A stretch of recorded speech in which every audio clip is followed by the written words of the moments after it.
Has its greatest strength is easily their playstyle. It is certainly not poetry. It is not jazz. That thing is hardcore metal. It is rock and roll, and it does not stop. It is continuously going. That is going to cause a lot of teams issues, especially newer teams. And I think it's why they beat FS. I think it's why they beat SKL. It's going to be Fraud Squad getting ripped to shreds. There goes the Guardian Angel this time. There is no helping you now, Jinx. That is going to be the call of the Forge. Got to get a nice piece of knockup, though. And that is going to be a huge amount of CC, keeping Fro and Murphy from being able to do anything after they come back alive. But Murphy getting shredded to pieces in the end. They feel very professional as a team.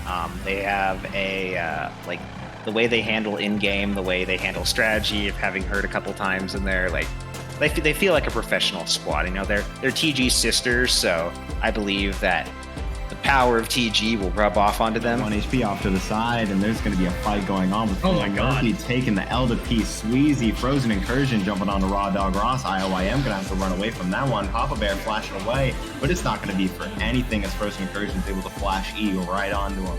So BBZ's biggest strength as a team is that they have a lot of individual talent and experience, and they are capable of snowballing games, but when things are stacked against them, they need to also be able to keep their cool and play things out as best they can, because we've seen them crumble too easily in games that could have been winnable. The minions managed to take it out. We've got a fight going on here, and that is going to be the grand challenge coming out on the Lissandra. Lissandra's going to go into the Frozen Tomb, though, so she's going to survive for a little bit longer, but she's finally going to go down, leaving the healing zone available, and that is just going to be the rest of BBZ cleaning up that fight. Church of Alfonso has been one of those big Mystery X teams where it's early on, they were just having some issues just being able to play the games that they needed to play. And so they started off in a very weird sort of, who are they? Are they going to be able to make playoffs sort of team? And they've shown that despite the fact that they have all those losses on their record, that is not an indication of their skill level. Time dancing around these tower shots, getting so much damage onto Theracles. Watch this. We got the nice root right there. It's going to be a stun, and it's going to be Paytime picking up a kill as Thera just walked a little bit too far away from his tower. That is going to be the heck. HBK's biggest strength is definitely the individuality as players. Spears has definitely proved his flexibility, his worth. Idris, powerful jungle, one of the best in the Luna League. And Pro Lupul, same thing as the support. Disaster for the side of UV as they don't have enough so far. That's going to be Civillock trying to get as much damage out as possible, but Tokyo Tree is too big. He's getting the autos out. He's going to find Civillock. He's going to dodge the taunt, and he's going to pick up a quadra kill. I don't recognize players or names from season 1 anymore. It's filled with all of these new players, all these new names. UV's names are probably the most famous and most talked about in this league now. I don't know, teams can't beat them, and like it's hard. I get it. I've been there. I don't know if Jeff is playing in playoffs or not, but I don't like to think that a version of UV without Jeff is weaker. I don't think teams should feel any less threatened against whoever they field, whether Jeff is playing or not. But, you know, barring any more injuries, UV's the team to beat, and these next 3 weeks will show us if anyone can do it.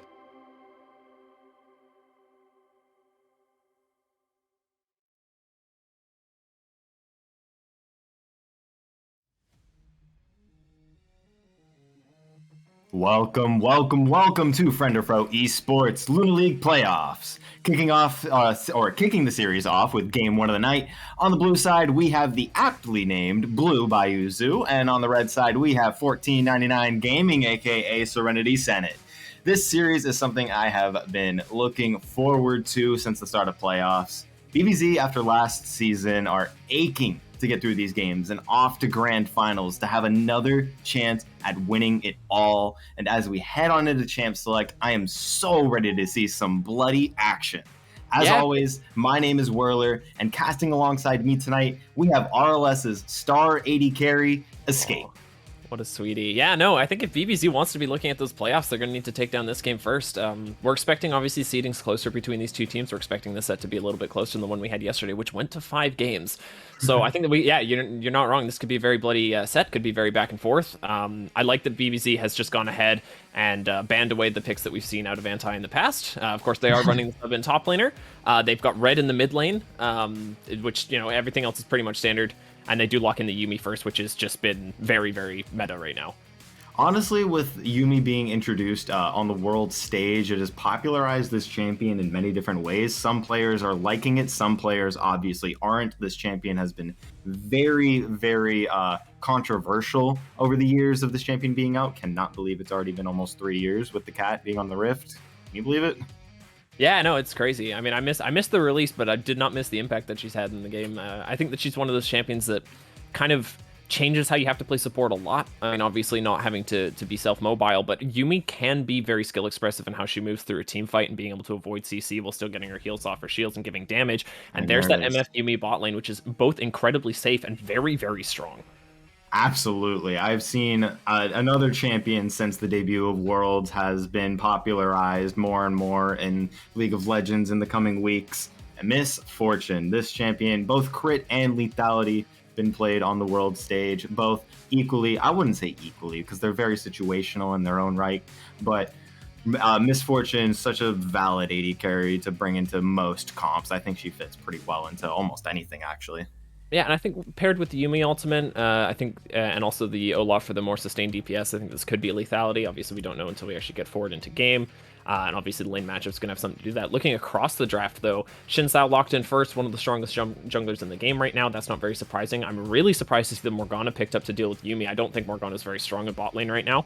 Could be flexed. Yeah, it could be flexed, obviously. That could be going mid lane, but we see the Cassiopeia after that. It's a bit... It's interesting. I don't know what they're going to plan on doing with that. They did ban the Leona away from themselves, which is a good answer to Yumi normally. And then we do see the Cassiopeia locked in, so we're expecting to see kind of the mid-jungle struggle from that. And so they might lose that early game to Red and Dax, but the scaling options that they have because of that Cassiopeia are very, very bright.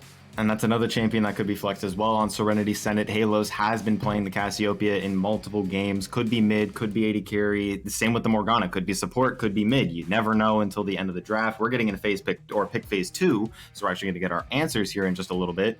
But Cassiopeia on Halos is kind of scary if it ends up going into their hands.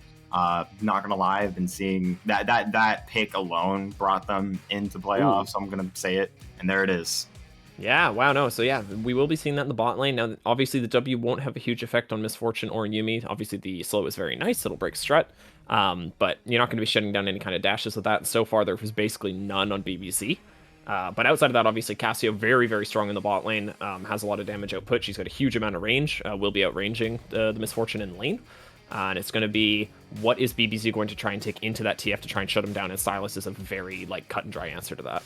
For Serenity's last pick, they are very AP heavy, and there's a champion open right now that is extremely, extremely good into their picks. Or I'm going to see if they're going to be locking that in, but any AD heavy top laner right now, like a set or something, as Anti picks that away, that's his signature pick. That's a great pick to have if you were the side of Serenity, but also for Blue Bayou Zoo, I think that this is a beautiful comp that they've drafted for PBZ. Yeah, they don't give Anti the Irelia, so he falls back to the set. That's going to be a good option for him in the top lane. There's no tanks picked up yet, but the Gnar, obviously tossing that to the middle of the team could be quite good. It's not going to allow Serenity to play front to back very effectively, which is what it could be very good for BBZ. BBZ has just picked a lot of the meta picks right now, and they have a very strong composition that'll work very well in team fighting. I'm liking the draft from both sides. Serenity Senate sort of fixed what they had going on in the first 4 picks with that Gnar pick. They have a good balance of damage. They have a decent amount of tankiness with 2 bruisers being Gnar and Xin Zhao alike. And it's going to be extremely close, if I do say so. Yeah, I think what we're going to have to look at is where these junglers do decide to go. Obviously, the ganking prowess of Xin Zhao is going to be way more notable than Olaf in this early game. Good friendliness up at the top lane, really appreciate that. But we need to pay attention to where those junglers are going to go, because obviously MF Yumi is going to be stuck on ganks. It's going to be very easy to get on top of them, burn flash, but that's really their only way out. So repeat ganks are going to be volatile, and then obviously TF hitting into the level 6, we could see 4 people bot lane, maybe even 5. So it's going to be, what can Dax do around the early pressure that Xin Zhao is going to bring to this game? I feel like top lane is always the most respectful role, because if that was any other lane, those two would be BM hitting each other like no tomorrow. I feel like top lane is that island that everyone has been so beaten down maining top lane that they have that respect taunt towards each other, and that was the most beautiful thing to see on screen. Yeah, just sit ups and backflips in that top lane. I doubt that that'll last very long. Obviously, Anti has a very aggressive style in the early game. He's probably going to be going for a lot of trades, but playing into Nar could make that challenging. P-Sweezy picking that just for the range advantage, presumably. Obviously, the team fighting is going to be quite strong. Secondary engage behind Shinsao, but they don't really have anything hard, so it might be a little bit awkward going into the mid lane. But, you know, it'll be a decent pick dealing with the set.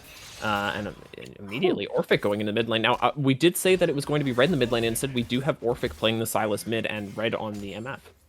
That is very much true. Red, if you've seen him last season, back in his home in the bottom lane, he's a man of two talents now, and he is going to express that on the MF pick. As both junglers starting on opposite sides of the map, Nar getting to lane a little later, and Halos and Ollie getting the push onto bot lane immediately. Here in the top lane, Anti getting a couple punches on P-Sweezy. Good lord, the rat has been beaten in, and even more. Goodness gracious, Anti really showing why he likes the set. Yeah, Rage Deficit doesn't seem to mean anything to him, getting P-Sweezy down below 200 HP there really briefly, and obviously Set happy to regen up with that Doran Shield with the passive. Quick trades like that are going to be very beneficial for him, but now P-Sweezy going to be going into that Mega, could try to find a trade for himself. Mid lane is going to be very crucial. We need to see if Orphic is going to be able to more than equalize in this mid lane. Obviously, his CS, being even on CS with TF is not good enough. He has that passive. He's going to put himself ahead of you. Basically, every 5 or 6 CS is worth 1 extra for TF, so you need to be ahead of him if you want to be even. That being said, he kind of turns into a 2-item monster and then falls off the map. He's just a CC bot after that point. So I think the scaling is in favor of BBZ because of this mid lane matchup, but you can lose the game before that with this TF pressure. Especially post level 6, I would have to say TF is one of those picks where it's sort of kind of iffy having this pick on your team, and it's definitely more than executable on, like, for example, a pro stage, as we've seen. I've also seen this pick fail miserably on the pro stage, so it's so much of a gamble having TF on your team for the exact reason you were talking about, him falling off after mid game with 2 items. And with that being said, we have a little bit of a skirmish going on here in the jungle. It's going to be 3 members from each side traveling up there, but they're making their way down, actually. And we are back towards the live portion of the game. 3 minutes, 30 seconds in. We have a little bit of a push going on for BBZ as they walk up into the river. This is where we're catching up. This is where we were live. There's a little bit of a skirmish going to happen over here as BBZ Red and Tef are actually going to steal away the crab from Frozen Incursion. And Tiki is going to get stunned up by Orphic. Orphic's going to have to, or Tiki rather, is going to have to flash out of that one before all things get rough. And MF's going to walk it back down to the bot lane. Take it away. And there's that movement speed that you have as MF. She's able to get onto the map like that, get the rotations, and obviously you're playing in a different ADC. Then that rotation is a lot slower. You're not there in time. But not only that, but Cassiopeia can keep up with you. And the fact that they can't turn that into a 2v3 because of how slow Halos would rotate if they had the chance. There's no rotation from the Cassio. Instead, Red just gets there on time and manages to snatch up a little bit of damage. And it really could have been a super dangerous position for Red to be in if he wasn't on that MF. And with MF and Yuumi leaving the lane, it is going to give Halos a wave advantage on that, or with that push. And that was such a built wave. It should even out for Red as the wave crashes into his tower, as it does. And Halos should be able to get his tier on this back. He does. And that's going to bring this game back to a neutral. I would like to correct myself. They did not take away the crab. It was very close, though. Yeah, no, very close. This top lane, Anti being even on CS, but has, what is that, 7 or 8 just standing CS there. He's going to be able to freeze this wave up top and give some room for Dex to be in the top lane. Frozen Incursion is on his top side right now, but there's going to be no gank available. So this will give them a couple of options because P-Sweezy might need to recall soon. They're opening up to Dragon here. This is just a very good time to find a freeze for Set right now. This gives him a little bit more control of the lane, and P-Sweezy having to push in now is going to have to take that recall, and if he decides to go ahead and do that, then he might lose his TP. This just gives control to the side of BBZ. Most definitely. P-Sweezy going for those auto attacks, procking up the grasp. Anti going for the face breaker. He's going to be able to jump out of that before he gets hit with it. Anti taking so much more poke. He probably will have to bust out the TP after this wave. Yeah, and they're walking towards Dragon. There's something sense for Serenity. They do know that Dax is here. And they do pop the cleanse. He's walking in. It's going to be first blood on Dax. He's going to be going down. And I think that Team Serenity 1499 Gaming are going to get themselves their first Dragon of the game and a kill. Yeah, no, I think that was just a bit sloppy. They didn't have the vision control they needed. Dax overstaying, not recognizing that Frozen Concussion had made his way to the bottom side of the map. There's nobody there to cover him to help get him out. And now this Twisted Fate ultimate, we were talking about 4 people in the bot lane. We're gonna have to bust out the flash. Red narrowly escaping death after that one. It's when TF hits post 6, any fight is just +1 if that TF ult is up. Right after Dragon, that was gonna be Frozen Incursion into the bot lane, chasing him down with TF coming into the side. It did not matter. The flash from Red was expended and he is alive. Yeah, no, it does manage to get out, but not without losing a bit of a deficit. I'm really not loving this Misfortune build right now. Generally, especially if this is going to be crit Misfortune, you don't want to leave boots until your 3rd item. Lethality MF can leave it till 4th. She has so much speed already, like just in the base of her kit. I don't really think that this is the right option to go for those early Swifties. It's not going to give you the extra pressure that you need. I think that is just a little bit of gold wasted there. Orphic dodging the gank mid. I would even go as far to say, oh, Orphic is regretting that hitting, as Orphic is now in a fight that he is not wanting at all. Frozen Incursion is going to be able to jump on him, even with the stolen T, or even with the stolen Zen ult. A flash and or an auto attack after, or prefacing flash, is going to secure the kill. Orphic will be going down. Anti fighting up in the top lane. Showstopper forcing the flash out of P-Sweezy. Anti is very low now from a range champ. Dax off in the background. He's going to be able to throw an axe in his face, slow him down. P-Sweezy's in some trouble. He doesn't have flash to expend here. He's going to try to go for Anti to sort of even it out, but he's not only going to get 1 auto attack and has to run away before he's going to go down to Dax. That's going to be BBZ on the board.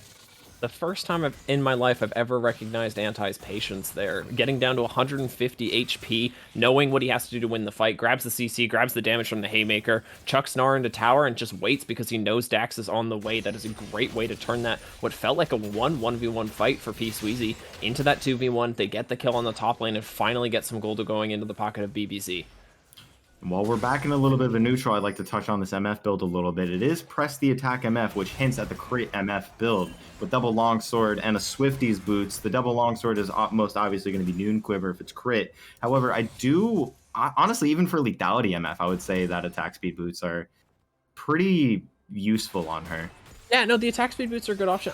Really what you should be doing here as MF is you should be associating the game, say like, okay, I need Merc Treads right now. If you're going to go for boots, we've seen a lot of defensive boots out of ADCs.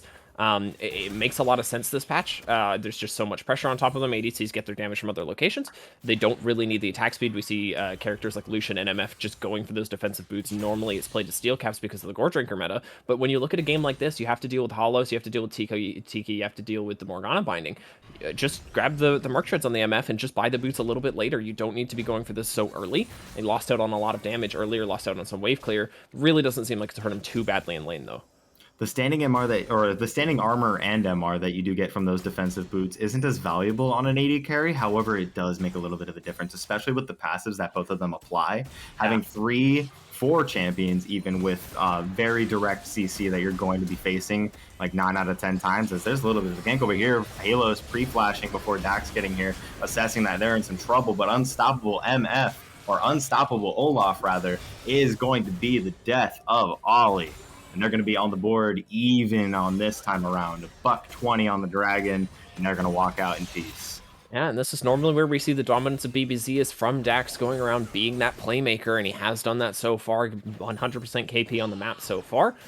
Able to be in the bot lane to make that play happen. Obviously, level 6 had been picked up for the side of Serenity. It wasn't quite there yet for Red and Tef. But that Olaf Yumi combo, it's so strong, you can just run people down with it. And obviously, Cassio, once she's burned that flash, doesn't really have any way out of there without the CC, and you can't CC Olaf. So it just really, really easy gank for them. And the flash is down now, and I would not be surprised to see Dax come back. Round and round he goes. You got no flash in the bot lane. Olaf knows where you live, and he will come again to strike. He is doing pretty well up here. He almost has his Gore Drinker, actually, after that gank, I would have to say. It's pretty close, if not. Frozen Incursion stopping the blue buff to get into the bot lane for whatever reason that would be. Probably for a Rift play, assessing that they're backing, but maybe they call it off. Ollie with the roam is going to find the pink ward and place his own. back in the neutral. We are. Yeah, just getting that vision set up. Dragon's just about to spawn. Red and Tef had to take that recall. They had to back off because Frozen Incursion was looking for a gank. I don't know if they had vision or if they just had the sense for it, but now Dragon spawning very soon. TPs are even across the map. The problem is that Tiki did not bring it. Orphic now looking for a play mid. And he does land the chains. TF with the gold card and a flash is going to be enough to get out of the wrath of Dax after that one. But another laner with no flash means Dax has multiple options to re-gank as Anti goes for more up in the top lane. P-Sweezy going to get Facebreaker, double auto. A Haymaker could be coming out, but a Gnar into the tower is going to give Anti some more damage. He has the Haymaker. The true damage goes out. P-Sweezy's taken low. The jump out will be enough to get him out of range. And on the other hand, BBZ take out a Mountain Drake. And honestly, having that for BBZ's comp is super valuable. Yeah, what we missed looking at that great top fight, really well played by Anti to try and bring this one back. It looks like he's looking for more, but we missed was a sloppy play on the bot side. Oh, you say that, here comes the TF. Here in the top lane, flash Facebreaker on a P-Sweezy, but that flash definitely did him in as Tiki comes in with the teleport gold card. TF ult is going to be massive this game because it's already gotten 2 flashes. This one was a little indirect than the last one, but it has now secured a kill for them. Yeah, probably just looking for that trade kill. He knows he's not going to be able to get his way out of there. There's 3 people on that top side. Now we will see that convert into an invade on the top side. But what we missed in that, because we were looking at that top fight, was Serenity not assessing that they had lost mid-prio. Tiki had to flash, had to recall, and then Serenity, with the 3 members on their bot side of the map, tried to start Dragon, and they obviously get forced off by the 4-man strength of BBZ. They walk in, push them off the Dragon, and turn that into a very free rotation for them. And I like the fact that Serenity just kind of took that with stride and said, okay, well, we know you're all bot side right now. We're going to take this top side, and Anti just playing a little bit unsafe without the vision that he needs, and gets caught out in that top lane. And that's exactly what you were talking about when you said that these teams are so close in skill that we're going to be seeing quite a match this series, or quite a series in general. And with Dax up in the top or up in the mid lane, they're forcing Frozen Incursion and Tiki off to the side. Tiki on at the back. He's going to spend his gold. Everfrost should be close, if not completed. It is 1 component away. And this is looking pretty good for Serenity Senate so far, despite losing a dragon just now. I think that they're in a really good spot considering their lanes. Yeah, where you have to be worried now is that the Sylas hasn't really been taken off the map. Obviously, 0-1 isn't too great, but still farming relatively well. Has been able to get pressure mid lane. But you have to look at the fact that you're dealing with a Sylas and an Olaf who can both be empowered by Yuumi. And you cannot afford to shut down their engages, because that will just give the MF a free opportunity to drop the ult on top. Obviously, it's not going to be lethality, so the damage is going to be mostly out of the auto attacks from MF. So obviously, the ultimate will still be huge.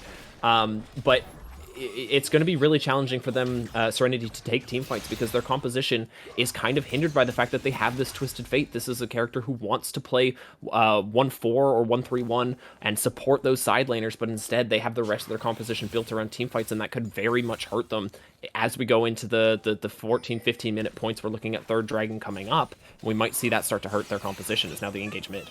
Ooh, Orphic and Yuumi, Tef popping the ulti. Tiki has no flash, stolen the TF ulti. He definitely has some form of use of this one as Tiki ports back in onto Orphic with the re-engage. Orphic being dope, gonna get Nard off to the side. He's very low. Oh, I believe that was Ignite taking him out. Yeah, Ignite from Ollie picks up the kill, and great rotation there to see, like, okay, Orphic and Tep, they've gone up too far without any sort of vision, and they do manage to punish that. 4 people into the mid lane. The TF gold card comes down, and that's where TF is good, as you can find those picks. And now we see people on the bot side, obviously Tef stuck in the mid lane, not unable to help Red, but will Red make the adaptation, get out of the way?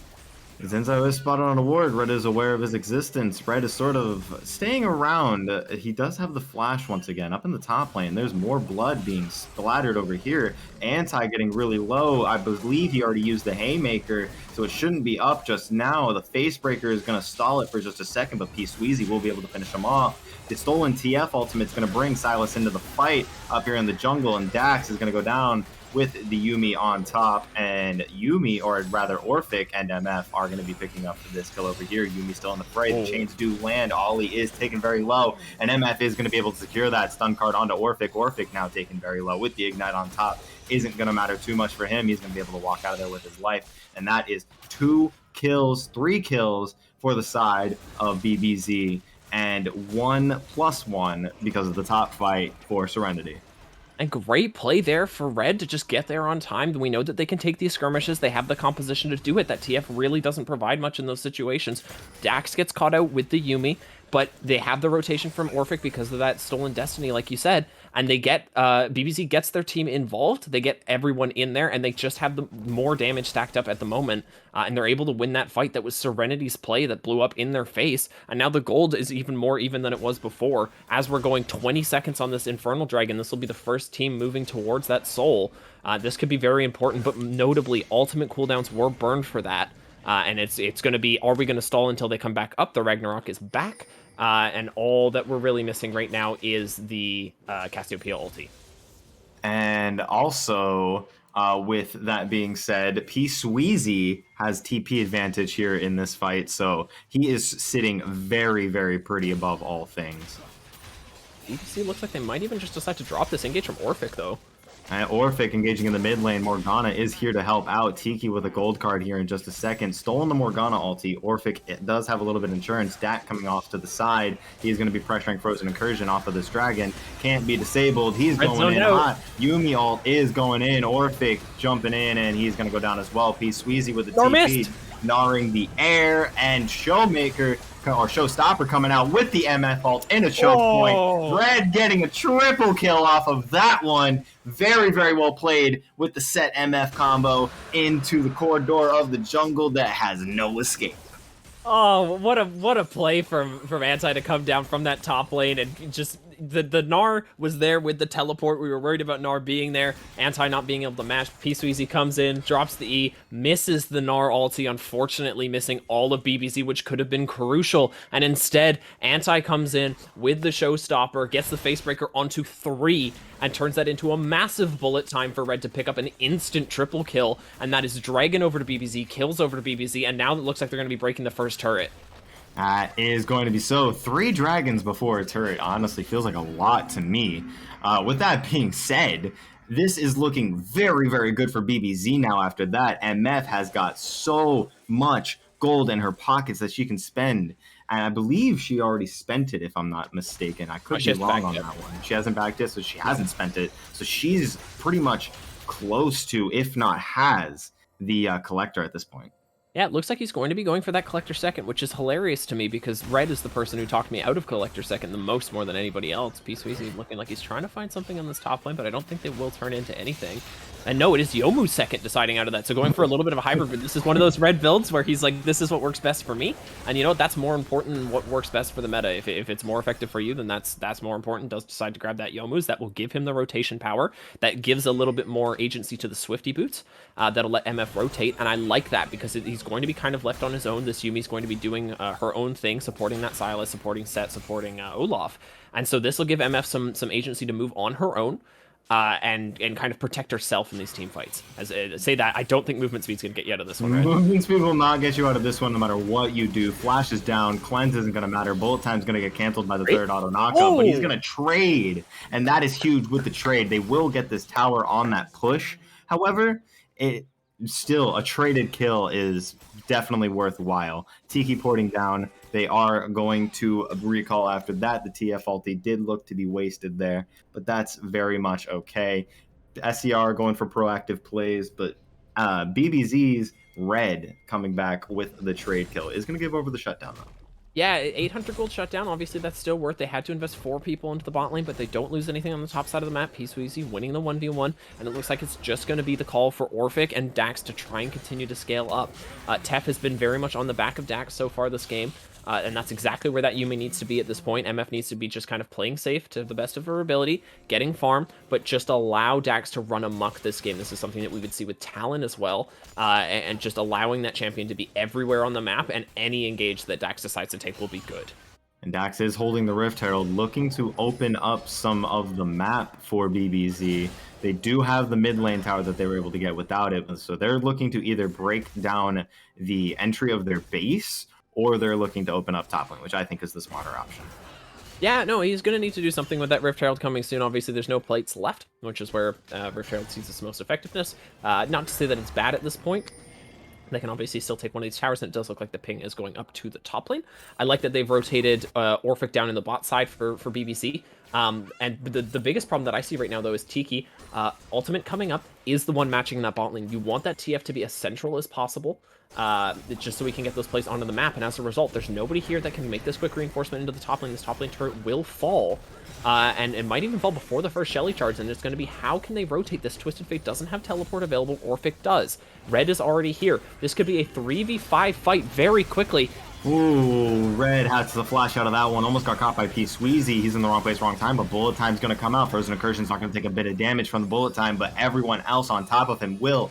Or Ollie going down off to the side too. TP from Orphic in the fight. TF is now in the fray, but that's 5 members of BBZ. I don't think you want to be there, Tiki. No gold card's going to save you there. And they're getting a 3rd charge onto the tier 3 after that one. BBZ out for blood here. And Orphic with the flash chains. P. Sweezy's in some trouble. And Red knows that good and well. They are going to clear the board after that one. No inhib just yet, but I see a purple snake in their future.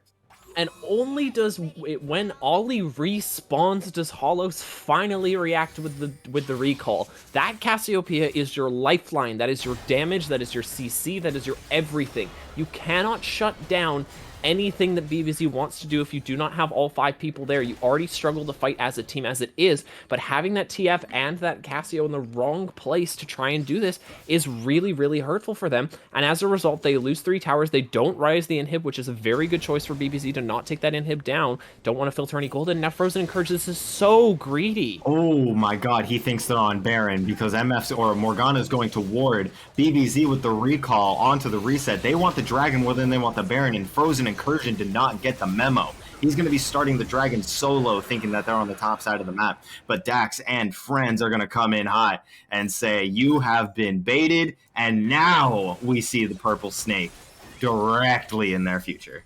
What a great call from BBZ to just take the reset with the gold that they have, walk straight to Dragon. Maybe they know that Frozen Incursions, maybe not. But they get the pick on Frozen Incursion. Now there's no spite for Serenity. There's no way they can even flip this. This is going to go completely free over to BBZ.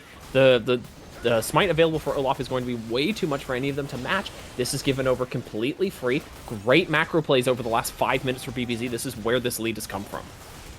And Mighty has said it all. Dax with the smite, they're securing themselves a Baron, backing with even more gold in their pockets, and we are on 3rd items for most of these players. 3rd item is secured for the MF. It's going to be the rapid fire cannon here out. Orphic securing the Zanyas for these future team fights, and Olaf previously built the Sterix, but that is a huge item for Olaf in and of itself. Yeah, not to mention how big that Olaf is going to be as these team fights show up. Like we said, there's no way for them to shut them down. They don't have the Jarvan. Jarvan's a very good option, just basically putting any sort of land in the way. Tev deciding to stall, very frustrated that Dax isn't waiting for it. There we go. There's the cat. Much better. But yeah, no way for them to shut down Olaf at all. Almost every single one of... actually every single one of Serenity Senate's members are down an item, a whole item, except for Anti and Tef. And having Olaf, Silas, and MF ahead by a whole item against, and those are your main core of your team. That's insane for them to have, and Ollie is feeling it. Has to pop the Zanyas on Dax, is going to be able to throw the axe, is going to be able to kill it. Dax walking out of here, the ulti is wearing off, is able to be CC'd. Tef not getting the memo that they were walking away, is going to throw out the final chapter. They are going to be able to take down this tier 2. And up in the mid lane, Orphic is looking to do the same in terms of pressure. We'll have to back off. But that is BBZ pushing up tier 3 in the bot lane, looking to open up another portion of their base. Frozen Incursion and P. Squeezy, only ones in attendance right now. Tiki with the ulti. Halos has returned to the fight with Ollie coming up. They're going to take the inhib and take a hike. Very wasteful play from BBZ to burn that many ultimates on just getting the kill on Morgana, but it doesn't matter. Hollows, once again, off in the side lane. Here's the engage from Anti. Anti, very proactive, is going to get CC chained, however, with 4 versions of CC. MF splitting them up with the bullet time, and Showstopper is going to put Morgana back into the fray. Anti will go down for that, but they're looking for more. Dax has no ultimate just yet. He just got it back up, and it is going to be used. He is not going to be able to get a kill with it. However, the rest of his team will. So much damage coming out from Champion Red is going to be able to secure that. Halos is here to defend, but I'm not too sure they're going to be able to stop this mid lane push. Baron's still active. The mid lane inhibitor will be going down, and BBZ are now really putting the pressure on Serenity Senate. Oh, that was a terrifying play from BBZ. I feel like that is the only way you throw this game from their position. They're so far ahead. They've got the composition that's scaling. The only way you can throw this game is go for a ridiculous engage and give over some shutdowns. Luckily, Red survives. The shutdown doesn't go over to Hollows. And now the game just gets very dark for Serenity as they need to try and find some way back into this. 6k gold lead, almost 7k, isn't exactly fatal, but it could cause them a lot of problems, and we've seen that so far. BBZ just kind of slapping them around with his wall. It's the 10-1 misfortune. I am feeling proud of how Red is playing this game. Got the right skin on and everything, but Dragon's still coming up in a minute. I don't think that there's a chance you can contest that. You don't have the composition for it. This TF, I think, has been instrumental to why their composition doesn't just fit. They don't have a split push option on anywhere on their team, and I think that's why they're failing in these team fights. Even though there was not this big of a gold deficit not too long ago, they just compositionally, they're missing something. Dragon coming up in just 40 seconds.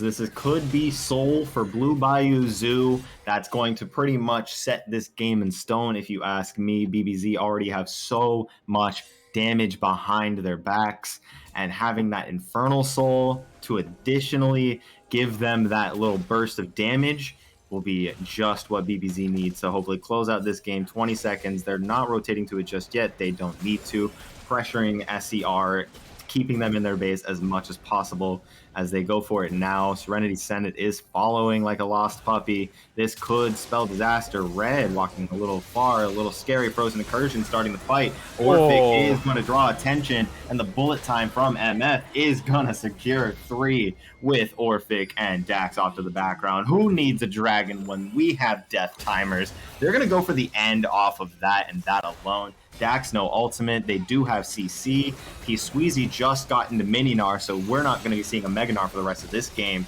And both of them have to flash with their tail between their legs, but good lord, this damage coming out from the Olaf is going to be enough. BBZ Red flashing almost into the fountain rain. TP from Tiki with the ultimate is going to shut down Champion Red. Cleansing nothing, but that does not matter at all. What does matter is this Nexus is exploding, and BBZ are on the board 1-0. And there it is. That's game taken. I feel like a lot of that is just the champion select difference. It's really difficult for Serenity to find a way to win that game because TF just loses effectiveness around level 12. As soon as teams start to group up and start to come together, you really have nothing left. Red played incredible with the weirdest build I've ever seen, deciding to go for RFC. I don't know why, but yeah, deciding to go for RFC in that position, it does manage to deal a huge amount of damage, as we can see here, really dominating that game. But I think that game for BBZ has to be looked at how much Dax opened up that early game, and then how little Serenity had actually drafted themselves options to deal with that Olaf, deal with the Silas, and obviously the MF ult over the top, like we say, it's too good. It's too good. I'm liking what I'm seeing from BBZ. If they're looking to take this series and go to semifinals, this is exactly what they need to be doing. Keep it up, BBZ. And Serenity Senate is definitely looking strong. That early game was very well played by them. We have ourselves a series, and I am so very excited to see exactly where this series goes. Stay tuned for game number 2. We will be right back after a short intermission.